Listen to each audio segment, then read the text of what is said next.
Greetings, friends, and welcome to the Gospel Underground Podcast. This is episode 109, Formula 109. I guess that's 409. The Science of Morality. We are broadcasting live, Jesse, live for us from the worldwide headquarters here in Blacksburg, Virginia. Worldwide headquarters of the Gospel Underground.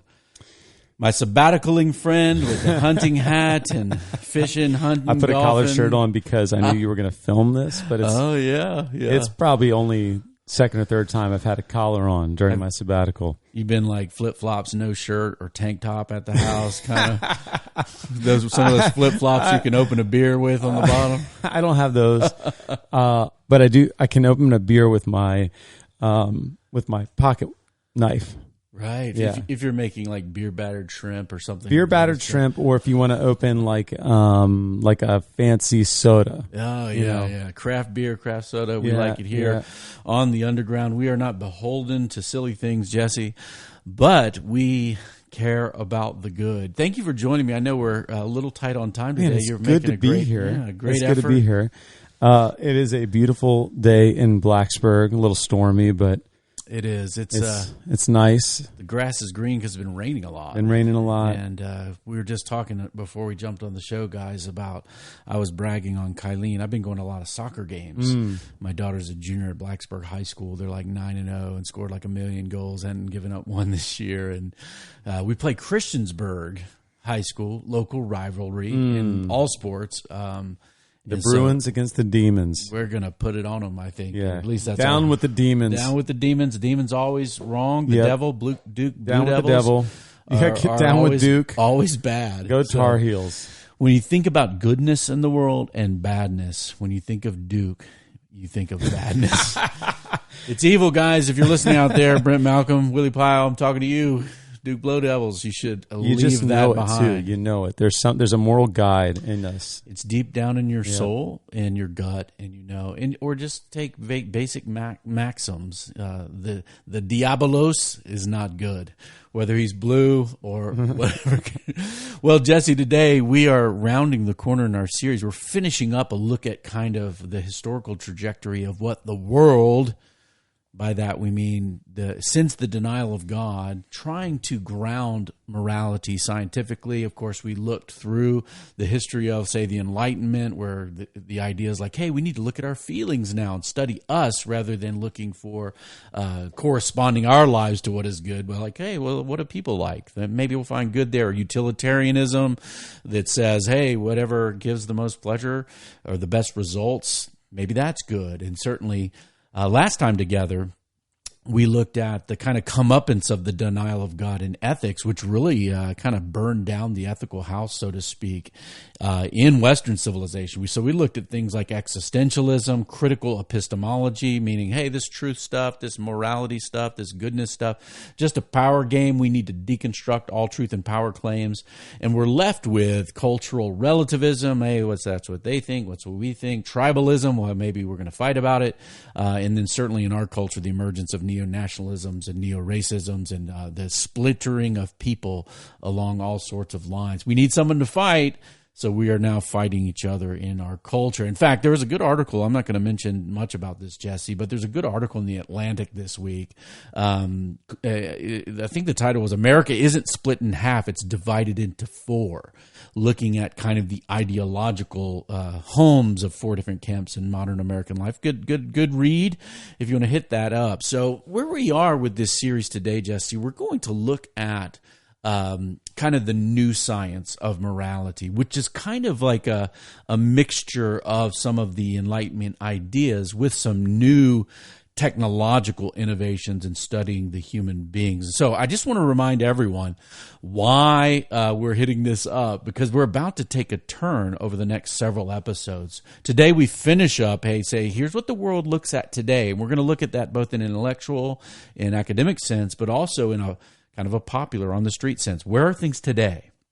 And then we're going to look at this moral sense, or this idea that the good and the just is real, right? Moral ontology. We can know it, moral epistemology, and how that really helps us talk to others about God, the source of all moral value and goodness, and then the one who gives us his callings in the world, which then turn into our moral duties that we have to do the good and shun evil. So that's going to be a big change. We're going to look at some certain ideas from thinkers like Dr. Martin Luther King Jr., C.S. Lewis, even a Christian philosopher today, William Lane Craig, over the next coming episodes. But today, Jesse, the current science, right? The current science of morality. Nobody's comfortable with being left with relativism. Well, there is no right and wrong. This moral nature that we walk in every day when we see things that are outrageous or we think things are wrong, secular people who are denying that this has anything to do with God still want to ground morality. And so the mixture that's being used is a little different. It's kind of like if you're, baking a cake, or I made sausage and peppers last night for our family. So I had all my ingredients. I was slicing, chopping it up, man, some garlic and peppers. I put a little jalapeno in there for me, took out the seeds, not too hot for them. But if you were making a recipe, today's secular view of morality throws in a little neuroscience. Yeah.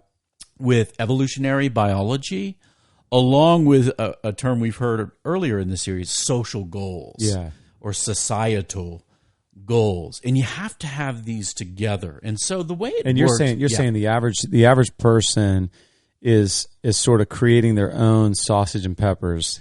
Hey, absolutely. In fact, the academic cross-disciplinary is making sausage and peppers and trying to understand morality. And then downstream from kind of the intellectual ideas of a culture, it is kind of working its way out into the streets. And certainly we hear this from our teenagers of how people, what they use in their moral reasoning. And it's usually a mixture of human beings, what they are as evolved creatures from lower primates. So we look at chimpanzees, bonobos, that kind of thing, and say, oh, they're kind of nice. Maybe we should be nice.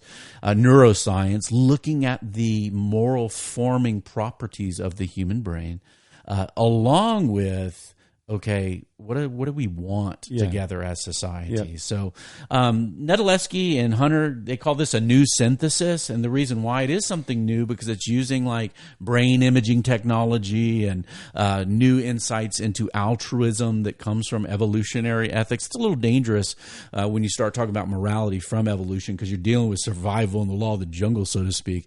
But when we could study ants, and ants want to be nice because they care about the group and not just the individual survival. And so these things are what they're calling a new synthesis because it all gets jumbled up. But I think it's clear in a quote in Science and the Good where they say this new synthesis view of morality has 4 basic elements. So this is your ingredients for your sausage and peppers, right? 4 basic ingredients. Number 1, a Humean, this is after David Hume, mind-focused sentimentalism. Okay, we'll get into this in a minute. Number 2, a Darwinian evolutionary account of why the mind has the traits it does, or why the brain has the traits it does. 3rd, a human interest-based, this is societalism, utilitarianism about morality, all embedded within, number 4, a strident naturalism. No God allowed, God is locked out of this view, committed to an empirical study of the world or scientific study of the world. So that's a lot of gobbledygook in terms of language. But Jesse, but that's a really clear, even if it is a little bit of gobbledygook, which you're going to explain in a minute. Yeah, I do think that coheres with my suspicions talking with the average person. People that are coming to church or people that aren't coming to church that I talk to, that these are their sort of their systems that they the inputs that they trust. These are the trusted inputs, and they're downstream, right? They're eating the sausage and peppers. They're not really looking upstream at the 4 different things that synthesize. That's right. But I think that's a really helpful way to put it. It is. I think these 4 things outline. And the Humean mind the sentimentalism, we talked about that. Yeah, a couple episodes That's ago. right. Yeah. Right. So this is not a new idea. This is from the Scottish philosopher David Hume, who said, don't look for morality outside of ourselves. We have to study rationally through scientific methods, study human feelings about things. And so when we say Humean sentimentalism, here's a clarification quote from the book. Do people believe in human rights because such rights actually exist? Now, Jesse, that's ontology, right? Moral realism. We would say human rights actually exist, right? Yeah. So this is obviously from a different point of view. Do people believe in human rights because such rights actually exist, or do they feel revulsion in their emotions and sympathy when they read accounts of torture? And then they invent a story about universal human rights to justify their feelings. The Humean view is the latter. That what moral philosophers are really doing is consulting the emotive centers of their brains and then fabricating justifications for their feelings, right? Okay, this is important, y'all. Universal human rights, do those exist? Well, in the new modern synthesis, of course they don't, right? All there is nature, bumping matter, space and time. There is no objective morality. There is no rights given to us by a creator, like our founding documents might say. What happens is actually in the human brain. So when somebody sees torture or something they like or something they're sympathetic to, something happens. Some synapse fires. That's right. It lights up somewhere. Very important. In the emotional centers, they light up. So your emotional brain lights up. We can put you in a tube, study your, do some scans on your brain. When you see something, icky, emotional centers light up there. You see something, I like that. That's nice. Most things light up in the brain. So what's done with that then is like, because I think this is yucky, I'm going to make up a story. Maybe universal human rights. And we'll tell that story, get other people to believe that story so that we don't have to have the icky things around us anymore. The hard part about that, Jesse, it makes a call, say like Dr. King's the letter from Birmingham jail that we'll look at, a call to objective good or something that we ought to do differently. It makes it a little bit of nonsense of the bumping of somebody's brains. Yeah. Now, in looking at in his book, there's quoted a guy named Paul Thagard in his book, "The Brain and the Meaning of Life," Princeton University Press, 2010. This quote is really, really helpful. Innovations in neuroscience are important because they help us answer basic questions about morality, namely, why you might be concerned with the goals and well-being of people beside yourself. In the new moral science, it turns out that people, here's the quote from Thagard, have special kinds of neural populations that make concern for others very natural. In other words, they're trying to use neuroscience to explain how it is that we still have altruism, self-sacrifice, you should care about anyone else, when evolutionary survivalism would say this is actually this is a waste of time at best. That's right. And potentially weakens your own chance of survival. And likely. And so these, they're trying to really kind of bring these together. Bring them together. In fact, Jesse, evolutionary psychology, which was one of the things that came out of the Enlightenment later on after Darwin, was repudiated as a social philosophy or an ethical guide because people said, well, what's true? Well, the law of the jungle. Well, then we should have social Darwinism, right? Right. All we are as natural creatures, the survival of the fittest. And so people began, this is like late 19th, early 20th century, led to all kinds of evil stuff. Like, these people are less fit. These are less evolved, right? Some very racist ideas involved with that. And so social Darwinism was rejected. Now, it made an appearance again in history, mainly through a guy named, I think his name was Wilson, his study of ants. So you look at ants and how they act as a group. And so the redemption of evolutionary psychology as a moral thesis really came through group altruism. Okay, so maybe it's not just the genes of this central nervous system creature or lesser evolved creature that determines its survival or not. Maybe some creatures learned that if they, carry water for each other and not just kill each other, that the group has greater survivability. Now, why ought you care about the group? Well, you don't answer that question. You just say, oh, well, chimpanzees do it or bonobos do it. And then when you can look at the human brain through neuroscanning, right? Oh, our emotions are involved. Our brains are involved. So the brain, when they say very natural, they mean our brains were made to maybe interact this way by nature, not created by God, but by nature. And so how would that happen? Well, evolutionary advantages, right, would make morality important. Again, this is a book by a man named Frans van der Waal, The Bonobo and the Atheist. You want to read that, Jesse. The bonobo, that's a primate, that shares common ancestry with human beings. The Bonobo and the Atheist, and this is a quote from Van der Waal. The moral law is not imposed from above or derived from well-reasoned principles. He just rejected both the pre-modern idea of telos from the ancients, right? Both from Jews, Greeks, Christians, Aristotle, right? The moral law is not imposed from outside of ourselves or derived from well-reasoned principles. That's the Enlightenment. So this is a rejection of both for a new synthesis. He goes, rather, it arises from ingrained values that have been there since the beginning of time. The most fundamental one derives from the survival value of the group. I don't know what he means by from the beginning of time. I'm guessing just the Big Bang of matter, space, time, and energy, and that the laws of physics unleash this in the world. And so the survival of the group is the part of this naturalistic from nothing to everything to you and to me and our good and bad, evil and good, musings was really so that, you could keep your babies from like being torn apart, by baboons on the savannah or something like that. So first, the idea of neuroscience, looking at this faculty and the emotional capacity of the brains, how evolutionary advantages of the group, and then finally this idea of utilitarianism, social goals. What makes us happy, or at least enough of us happy? How do we know? Well, we'll take a poll, right? This is very common today, right? That we think that what's right? Well, what do we want? And then once we know, like, hey, maybe a social goal would be like, let's say, income equality.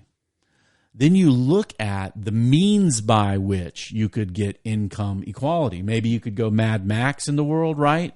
And just like steal from a bunch of folks so that you could have more. And I think, oh, maybe that's not good because people get hurt. They start shooting people. They have these cars with like, razors on them, and like, it's going bad for everybody in the road warrior world. So maybe that's not a good means. So maybe there's a way we could tax people or shift things around that way. And so maybe that's better. And so ethics then is viewed as this outcome creation towards what goals we have. You could have many paths towards a certain goal. Which path causes the least pain and gives the most pleasure? And so, quote from another scholar, Philip Kitchener, once ethics is viewed as a social technology directed at particular functions. This is very engineering type language. Recognizable facts about how those functions can be better served can be adduced in inferences justifying ethical novelties. So all that means in Kitchener's quote, Jesse, is that, hey, we're going to engineer societal goals, and then morality is kind of the social technology we use to accomplish goals. And that usually is dictated by some sort of utilitarianism. So here you go. You got a brain that's wired by evolution for experiencing ickiness or yumminess. We'll call that good and bad. We study the creature's responses to that to take care of each other. Maybe evolution created altruism. And then the group matters. You call that society. And then we create technologies, which we call the moral values that we share. And then we make them duties that other people have to share in order to achieve what we're trying to accomplish, social goals. All of this, number 4, of course, from Hunter and Nedeleski, was a strident naturalism. No God allowed, right?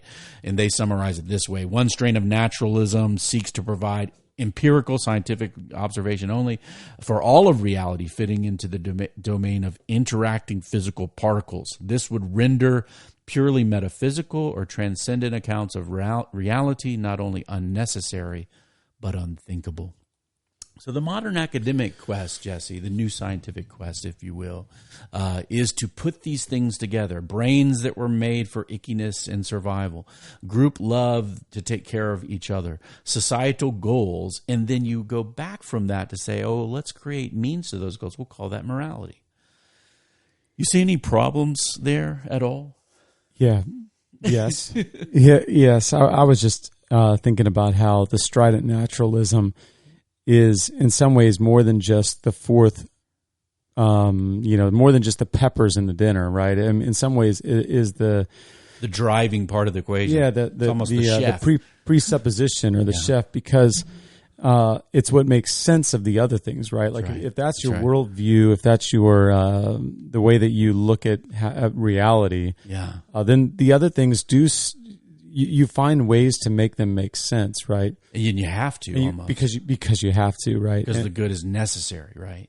But anyway, I was just looking at that backwards. Like, you have to begin with strident naturalism in some ways in order to go the other ways, and the same criticism of maybe a worldview that thinks things are given.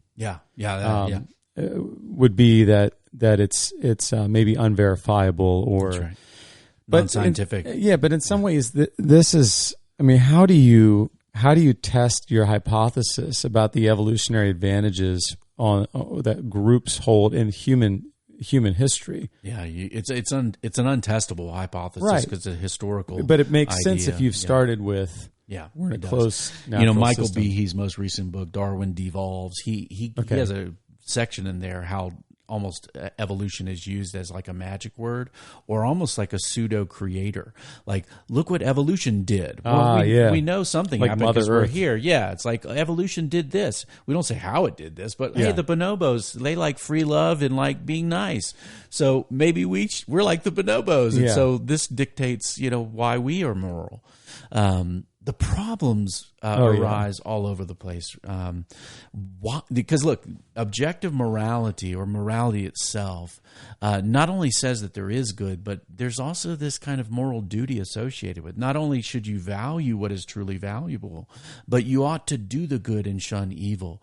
And certainly there's nothing that says that we have to do this. Now, I asked this question of a philosophy professor years ago at Virginia Tech when I was in campus ministry here. I was taking ancient Greek philosophy, and I was like, hey, look, if he was like, why do you believe in a God that judges people? I was like, well, look, man, there will be justice for everyone for things done in the body, whether good or bad, when you die. And he goes, really? You believe that's important? I was like, yes, because look, if there is no life after death and there is no judgment or accountability for what we've done in this life, it makes no difference to me whether I live as the very nicest person or as the most evil person. When I'm dead, I'm just dead. He goes, well, he was like, that's a pretty interesting point. I was like, and let me ask you this. And I asked him this. Why should anyone accept the morality that the herd is giving them, right? You smart people tell us, well, these are good societal goals. Who says those are right or wrong, right? Seems kind of arbitrary. Maybe that's just what the Republicans want or what the Democrats want. Why should I care about that? Why should I do them? He goes, well, and he didn't believe in free will. So he didn't think we had a choice anyway. And I was like, so how can you even hold a person accountable? Dumb guy like me who believes in God. Why? It's not even my fault. He said, well, we do dam up rivers when they overflow their banks and do damage. I was like, whoa, wait a second. So you're saying there's no free will, but these people are doing all this stuff. But some people will decide that this is a flood of a river and put sandbags on them or limit their choices or put them in prison? He goes, yeah, pretty much. Well, in that world, the powerful oppress those who disagree. All dissenters, you should lose your free speech, right? Yeah. You should shut your mouth. You should get on the right side of the issue. History. Yeah, right side of history.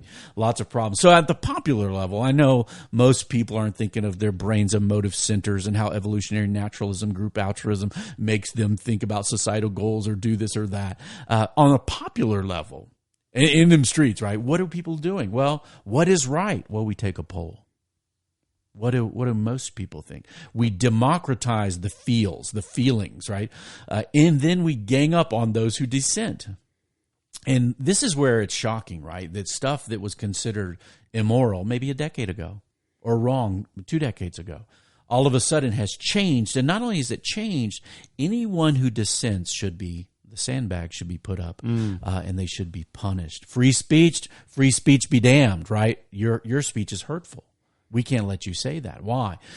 We don't like the tool of free speech anymore to achieve our societal goals.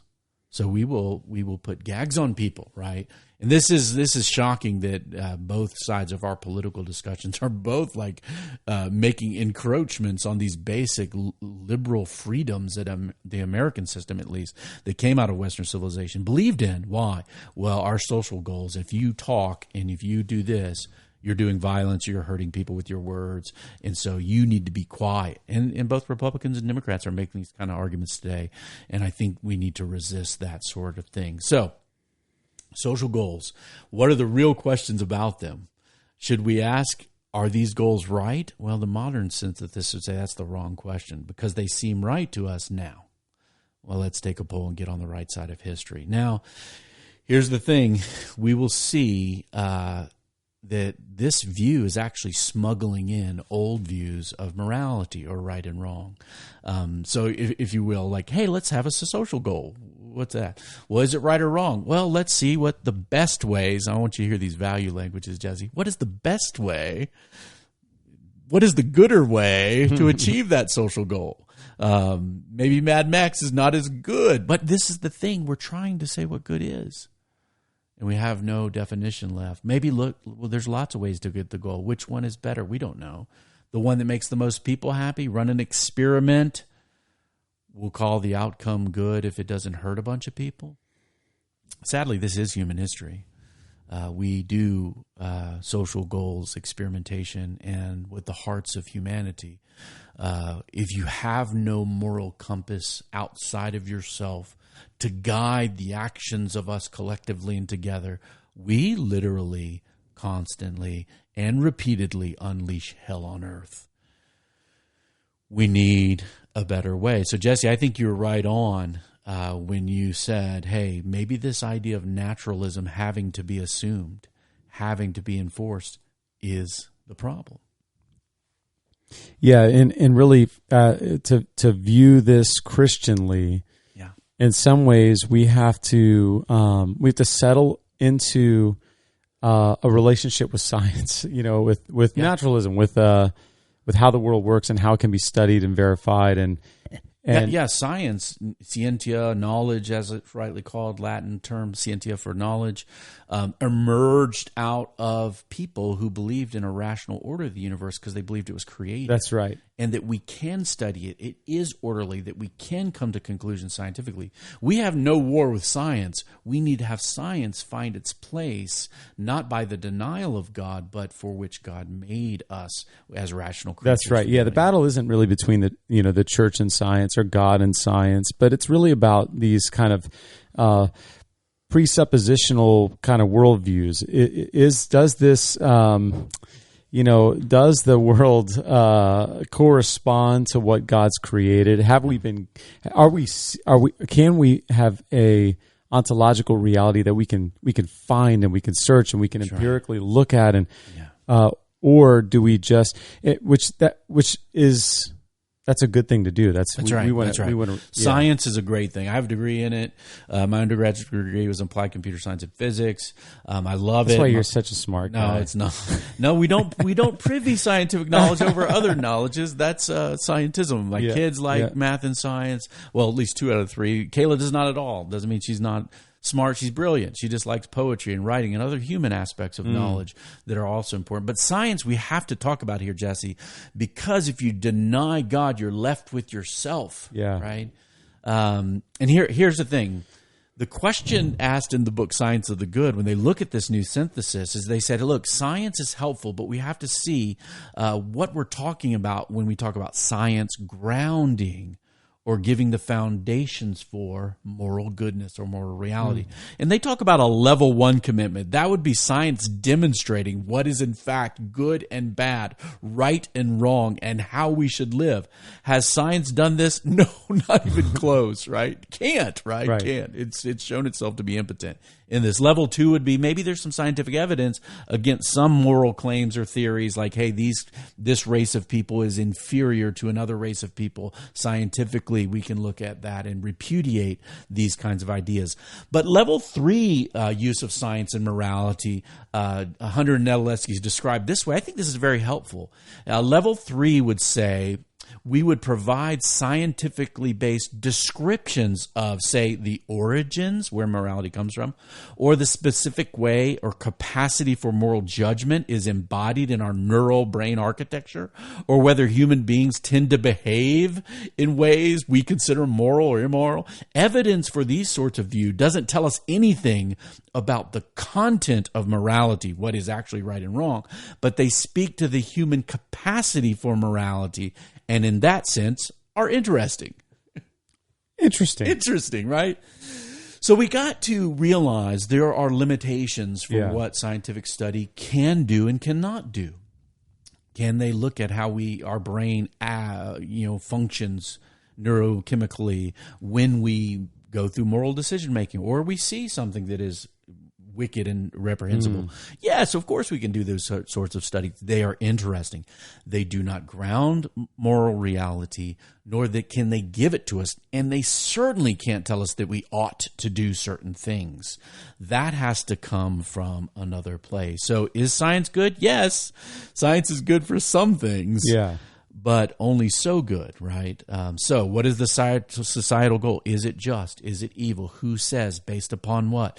Why should we want to do that? Well, do we want to just randomly through power dam up the rivers and throw people in jail who dissent to some new morality, squelch their free speech? Well, no. We want to ground in something more than our scientific observations of ourselves, but rather human dignity, objective moral values and duty that flow from the nature of the one who is good and then calls us to follow and do the good with one another. And we see that probably most clearly in the call to love God and to love our neighbors as ourselves, or to do to others as we would have them do to us. That requires a moral imagination to say, hey, how should I treat that guy? In light of moral goodness and truth, that loving them rather than hating them or destroying them is actually good and virtuous, and then doing the good transforms us, right, Jesse? You're a virtue ethics fan, into virtuous human beings. And that's all not just a lot of made-up storytelling because we saw something icky. That is vital to human flourishing in this age, and certainly we will be held accountable for our lives before God in the end, and eternity does indeed matter. I'll tell you what, man, I'm looking forward to. I hope I can get here for the next one. I know we got some vacation travel. You're on sabbatical. We'll figure it out. I never know where I'm going to be the next day during sabbatical. You might be down by the river, trout fishing down at the river. But I'm looking forward to this because having a conversation with you here at the Gospel Underground about moral law, about what can we base morals on? What can we base our ethics on? What's fair game for us as Christians? Right. Where might we land? That's right. Versus, and where would we say, hey, this is okay to be here, even though we land over here? I'm excited to have those conversations. Jesse, where we're going is look, guys, we did all this history, because you need to know what people around us actually think about life, right, and goodness. And this is a beautiful thing. God has made us moral creatures. When people see injustice and they're angry about it, that's something good and right and true. And we ought to talk to our friends about that and learn, like C.S. Lewis said, hey, what's a crooked stick? You're mad at a crooked stick. How do we know it's crooked without something straight? Yeah. So we're going to look at these Christian ways of thinking, not only using the moral intuition we have, but taking it somewhere. Yeah. ultimately to the throne of grace. So we're going to be looking at various Christian thinkers on this, but also as we close out the series after that, a simple method of sharing the gospel with people because of the image of God, and they know we have all sinned and fall short of the glory of God and are justified freely. This is what we bring the good news freely by His grace, Jesse. I hope we can be together as much as possible. We will navigate vacations. We will navigate sabbaticals. We will do it for the glory of God, the common good of the world. And all our listeners, thank you for joining us. The Gospel Underground podcast is produced in partnership with the Bonhoeffer House and Jesse Fury. Review us. Some of you guys have texted me recently, hey, I'm loving this episode. Drop that on iTunes. It really does help, guys. 5 stars are acceptable. Send your comments, feedback, questions that you might want us to take up here to info@gospelunderground.org. We are a dialogue taking place in the borderlands between the church and culture. Hope to see you out there. Peace. Peace.